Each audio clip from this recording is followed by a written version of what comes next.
We've got a new rumor that Warner Brothers is planning to expand what Matt Reeves did in the Batman and what he's got cooking up in the Penguin into an entire cinematic universe.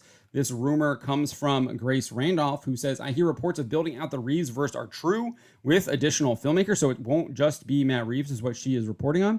I think that's crazy to have competing, fully fledged cinematic universes. There might be something to that. In fact, David Zaslav even made a comment about that back in November 2022. He told The Hollywood Reporter, I think over the next few years, you're going to see a lot of growth and opportunity around DC. There's not going to be for Batman. So he was already saying they had kind of gone too far with too many different types of Batman out there. They wanted to bring it back down is what he was kind of implying, I think, there. And he went on to say, and so part of our strategy is drive the hell out of DC, which James and Peter are going to do. I think they've thrilled the fans. I think they're going to thrill you over a period of time. So I do think there's something to that it is kind of crazy to have that, but it also might be something like a safety net, whereas like if this James Gunn thing doesn't work out, you still have the Reeves verse with Batman out there to kind of fall back on and keep moving forward with that. It did have a modicum of success. I think it did almost over 700 million at the box office, maybe closer to 800 million. Don't have the exact numbers on me right now. But it's not just Grace Randolph saying this. We've got Sil Abdul here. He's another scooper. He says the Reeves BatVerse is definitely a thing. Potentially more villain projects like the Penguin, spinoffs like Catwoman, etc.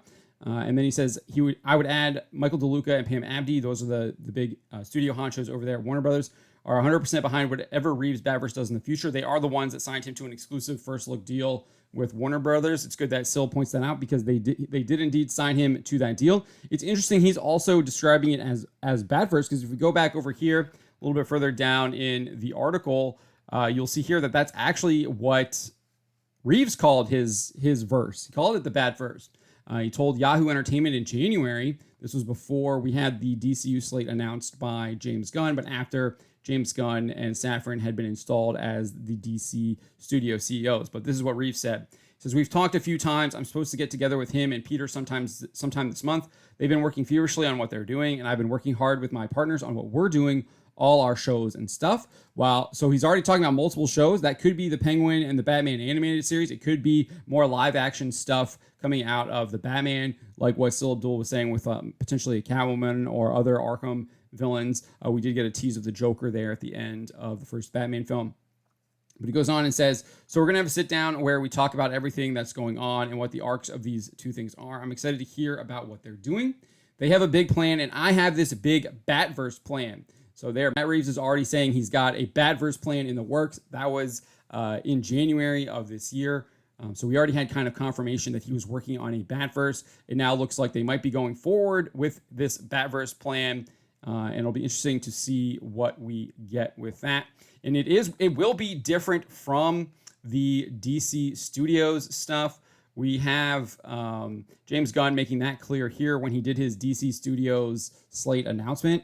He said if something is outside of that, outside of the DC universe, like Matt Reeves' Batman or Todd Phillips' Joker or Teen Titans Go, that it is clearly labeled as DC Elseworlds outside of the mainstream DC continuity. So they are trying to create barriers between the two.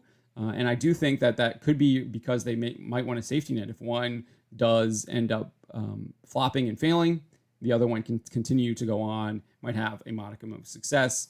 Or they could just be like, hey, they're both doing well. Let's keep getting at it. But we'll make sure that they're just different stories, different worlds, different creatives working behind the scenes there. So what do you think about them doing a BatVerse from Matt Reeves? Let me know.